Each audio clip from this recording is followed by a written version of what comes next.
carry the 2, plus 6, still minus 11. Nah, I got no idea. Anyway, sorry, hello to you. NBL Overtime, wherever you might be right around the nation. I'm just trying to mathematically work out who can still and cannot make the playoffs. And when I've all gone through it, the only 2 teams who can't make the playoffs mathematically as we head to the last couple of days, Illawarra and Brisbane. Everyone else can still make it. There's a million different ramifications. And as people who would know watching this show, I'm not very smart, so I can't work it out. So I've brought a couple of friends with me to do it. I'll start with Homicide. Baby, how you doing? What's up, man? I'm getting rest. Man, how? I'm happy. Gabby's sleeping, man.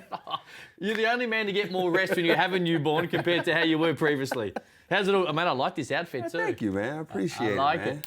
Next star's GM in the house, Liam Santamaria, best broadcaster in the game. How you doing? I'm good, man. I'm good. You're right. It's crazy how this is working out, how tight it is coming into the final round, and I can't wait to see this bunch of games. Now, from all the mathematics I just did, Adelaide can still make the playoffs. Let's just start with this. Will they make it? No. Will they make it? No. All right, let's move straight on then. Let's check the ladder and see how it looks as we head to what is going to be a remarkable couple of days. Hashtag NBL 23. The Sydney Kings now are the number 1 seed officially after the Cairns Taipans lost Monday night.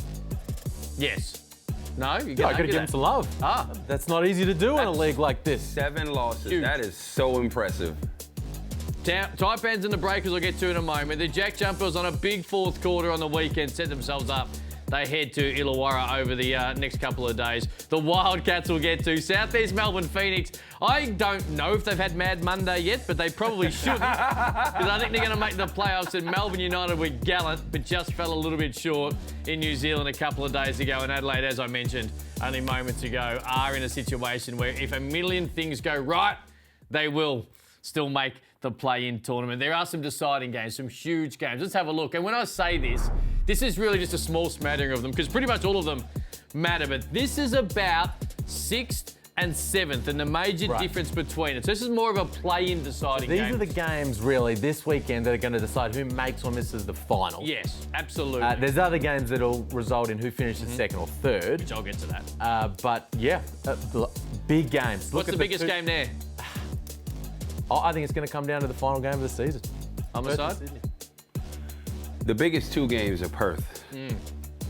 That's just, just think about how they finished up last year and, their fate is in their own hands. They win both of those games at home. You can't ask for a better situation going in. I don't know if you're ready for me to go. I'm not. I'm going to go first. Chill. I'm going to go first because I want to set this up because about a month ago, and I don't think I was alone in thinking this, that the top 2, when Cairns started to really roll, was kind of set. New Zealand had been disrupted with COVID. They had some injuries. They dropped that game to Illawarra with a half-court shot from Tyler Harvey. And some people were stupid enough to tweet that the top 2's a lock.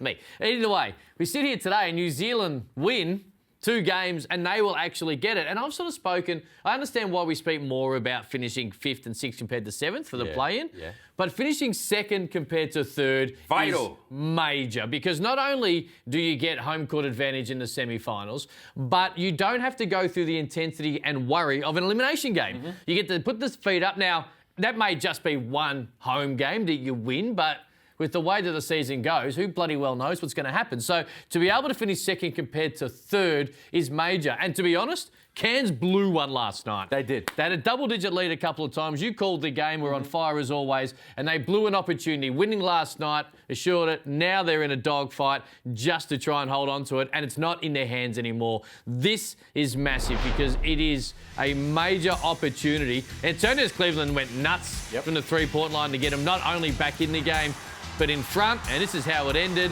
They were 3 down after a foul shot, and then Ian Clark, who found form last night. That didn't count. It didn't matter, and the Cairns Taipans now find themselves probably on the outer of the top 2. With Keanu Pinder sitting on the sidelines. He says it's done, right? That's the suggestion. Now, there's no official word out of Cairns just yet. He's having another trip to the specialist today, but it doesn't look good. And, that's a real shame. But it is cool, though, that race for that 2nd spot is coming down to the wire between these 2 teams because, let's be honest, they are the Cinderella stories of NBL 23, like the Jack Jumpers were last season, like we've seen in previous years, Cairns in that 2019-20 season.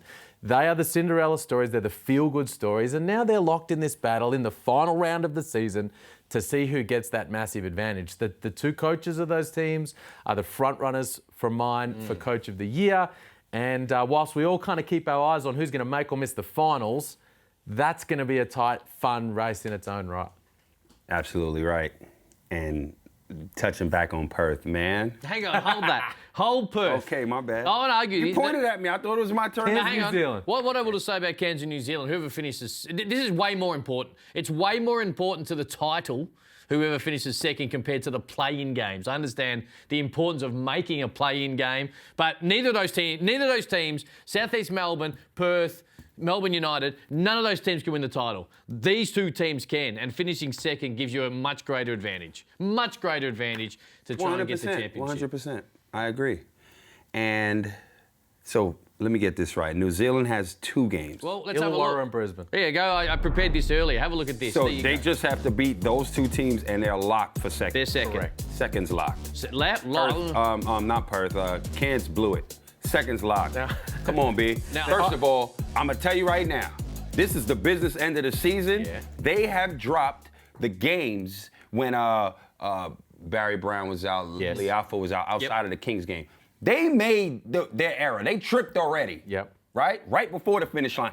It's the finish line now. It's like a whole new breath of life. You're Yeah. giving me another opportunity Yeah. to lock in second? You think I'm losing this to the 2 bottom teams? Now- you got another thing coming. I know. No chance. Second place locked. New Zealand locked.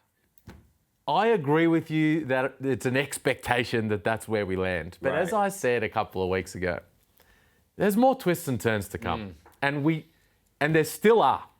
Now, you wouldn't think it would happen, but they lost to Illawarra a couple of weeks ago.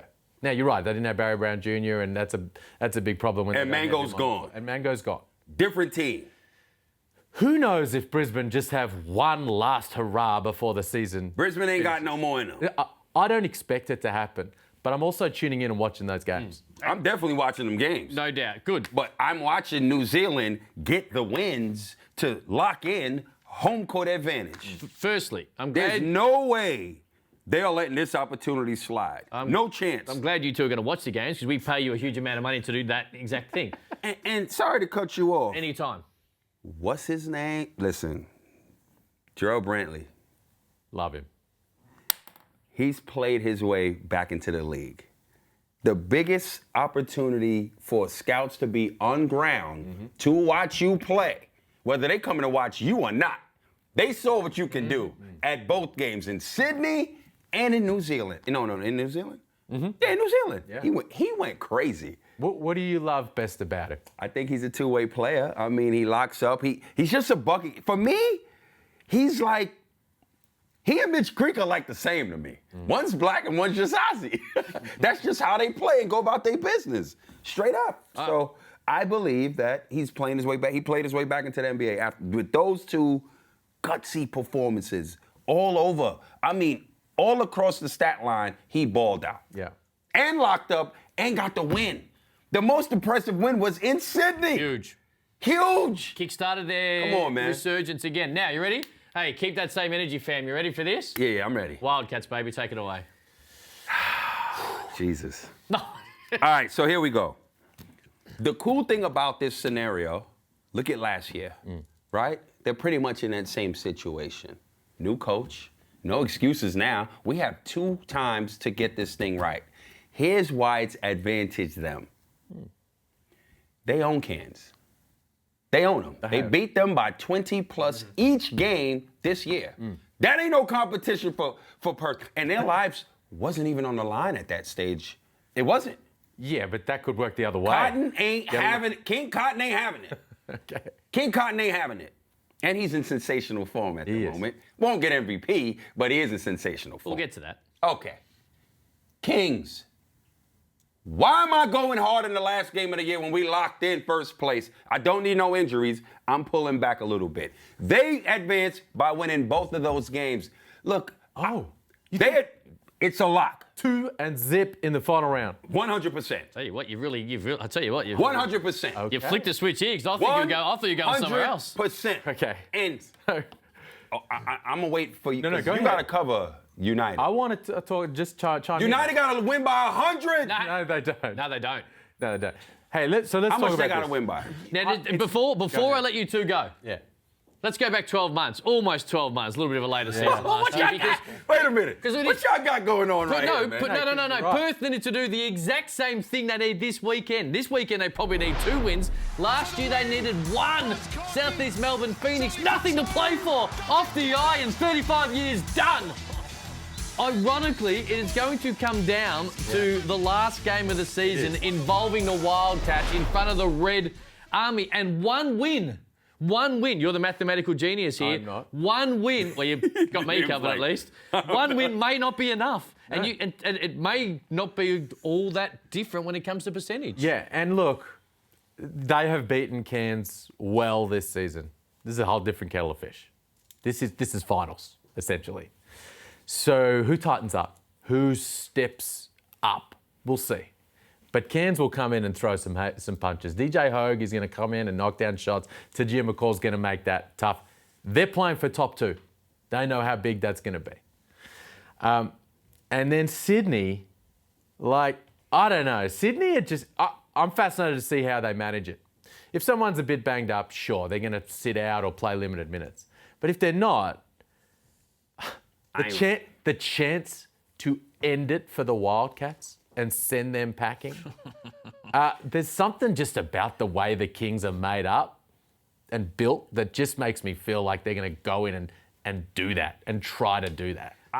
And that would be very arrogant of them to do that because you got first place locked, right? Why try to end someone that got... You won't see them this year. I'm going to rest my horses. I'm going to rest my MVP. I don't, God forbid, nobody wants injury. You know what I mean? The key player who was an MVP candidate to me, Keanu Pender, he can't even play. It's dangerous, though. It's dangerous. So let me take you back to my one season in the league, 2001-02, with the Titans. We had top spot. Roll vision. Roll, zing it up, Az. We had top spot locked up. So Gorge didn't take hardly anyone to Brisbane. He left D-Mac and Ronaldson and Jason Smith, and because we got it locked up. We don't need any injuries. And then we get swept out of the finals. You lose momentum. Now, that's an example 20 years ago, but there's been more recent examples than that.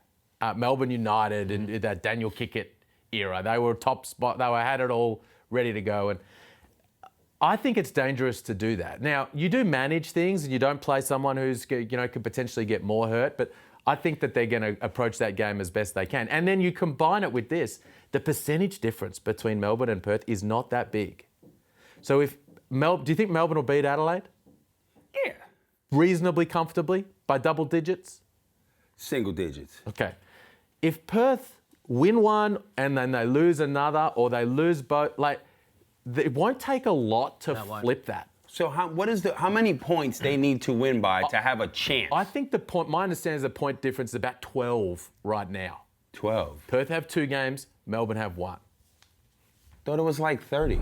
No, that's Southeast Melbourne That's Phoenix. Southeast Melbourne Phoenix and Melbourne. Oh, okay. There you go, Liam. So this, Again, you're the guy. This is the scenario now for Melbourne United. Now, these are the 2 things we know for sure. They can clinch a final spot if they score 110 against Adelaide and they win by 38 or more. Okay. They score over 110 and win by 39. 9 of those are happening. So that's to go past Southeast Melbourne Phoenix. That's to know that they clinch it. Now, the other way Melbourne get in is based on them getting over Perth. And that relies on what happens in those Perth games. Right. If Perth win both, forget about it. That's not happening. Right. If they win 1 or none, that could flip. Now, that ain't going to happen. So Perth are winning both in Look, your mind. good night, Melbourne. Look, it's been great. The second half of the year has been great. Ray John Tucker is an NBA player. The absence of Shea Ely is too much. With him healthy, they in. Without him, they're not making it, yo. Something else. Good night. I mean, look. You had him winning the title 2 weeks ago. Was Shea Elliott healthy? Yeah. Things fair. split. Yo. I know, I got you. Things I'm just following change. you, My mate. conversation changes. Right. Melbourne United, Melbourne United fans. Got nothing to do with Melbourne United. Melbourne United fans. I hate to be the guy to break it to you. Listen to me. Somebody got to do it, and might as well be me. Good night. Just on Sydney as well, they're going to have like 10 or 12 days off the back of that Perth game to rest up while the play-in tournament is going on without them. So they are going to have some big time. breaks because South East Melbourne now have a similar scenario. Even if it all works out for South East Melbourne and they're going to go in, they're not going to have played for like 12 days. They're not, but they've got a better chance to have Ryan Brockhoff to Healthy. be in uniform. Still a big if, obviously, with his injury, but still a better chance. You can find pros and cons. A 2-week break is. You can give me 20 minutes, Ryan. Quick 2 break. weeks off. You can give me 20 minutes. Yeah. But as Simon Mitchell mentioned in his presser the other day, that usually doesn't go well in the NBL in the pointy end of the season if you have a big break like that. That'll be interesting. Hashtag NBL Overtime to get involved. Very quick break. Plenty more on the other side of this.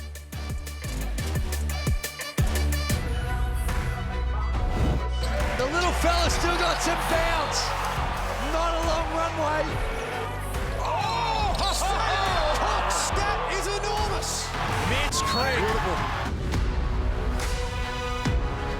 Oh! Over Soto. Here's Creek for three. Some offensive firework. Xavier Cooks. Wow. Here he is again. Oh! And he flies.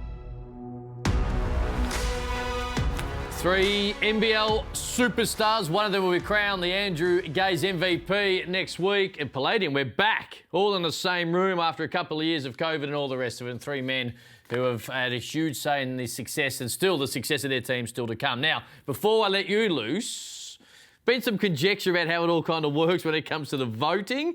You've been involved in the past. Just explain exactly how we get to 3 people in each category.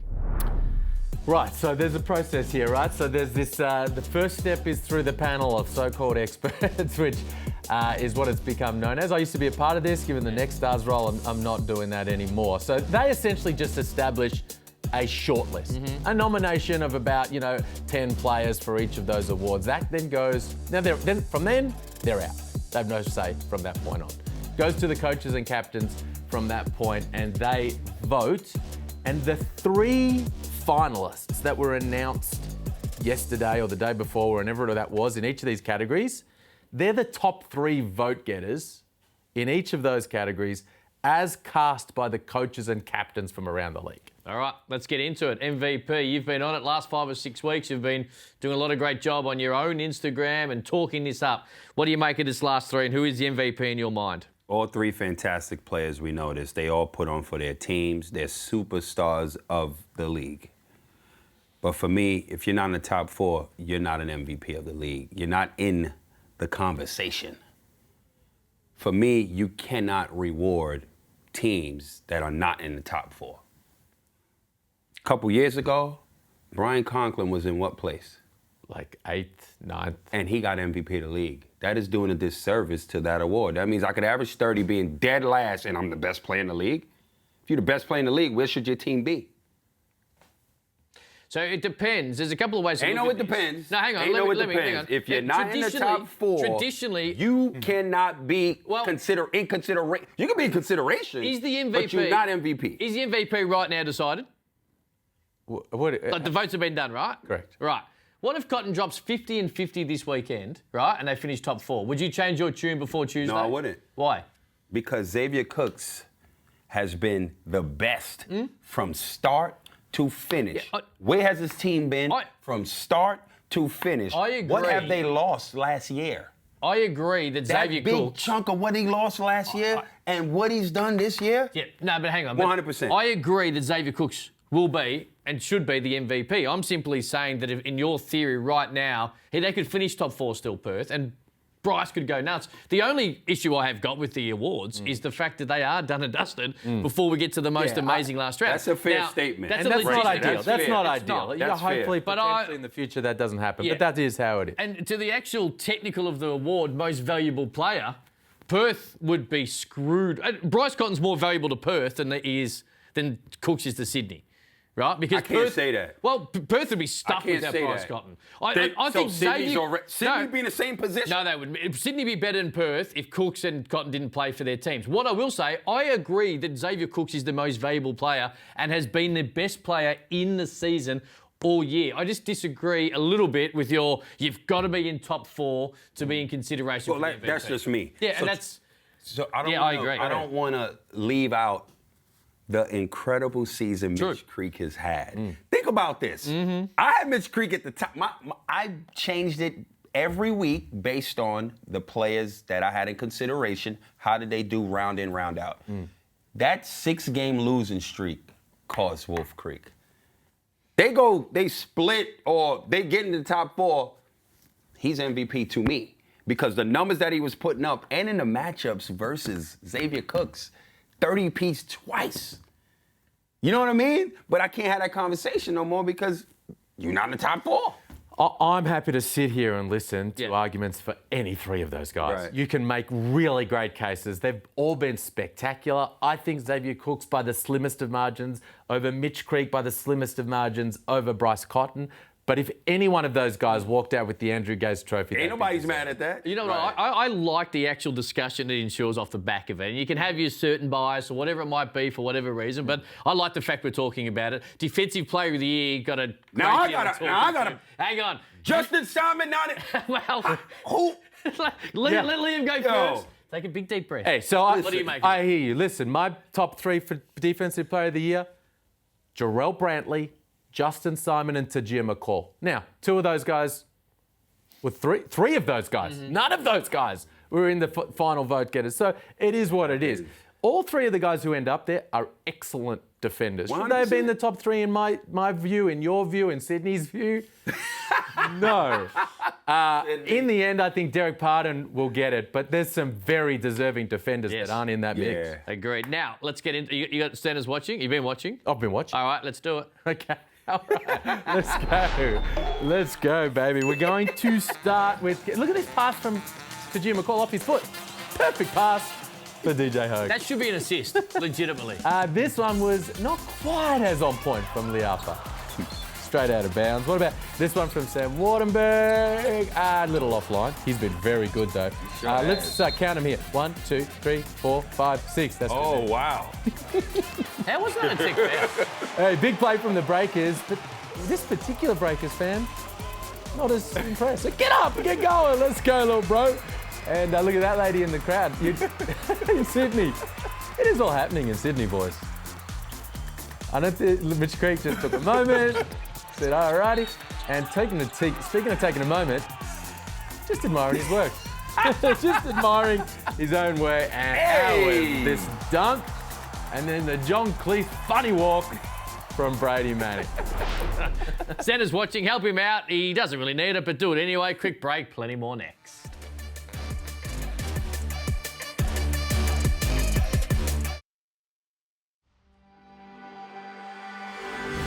1 on the clock. Massive moment. Phenomenal 4th quarter from the home team. 1 step closer to playoffs basketball. They were no one-hit wonder, the Jack Jumpers. They're going to be there again. Scott Roth showing plenty of motion, and as he should. The rewards you get from an important win, you can see the emotion. Massive.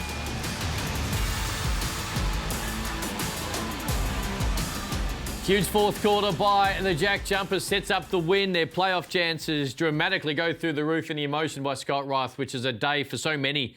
And the Teal and Wildcats got to give a shout out to them as well, donning the Teal socks. So there you go. And Scott Roth, I love it. I love it. What's not to love about Scott Roth, man, and the emotions, what he's been able to do in that organization, 2nd year. It's incredible. Top 4, grateful to see. It's just a great thing to see. Read into this what you will, but of course the NBL have a great relationship with Reebok. You ready for this? Should the NBL have Allen Iverson present the Finals MVP trophy? Yep. Hey, would Cairns like to redo their week off court last week? Yeah. Does Bryce Cotton deserve more protection from the referees off the ball? Yep. Is DJ Hogue NBL first team? Gonna be close. Excuse me?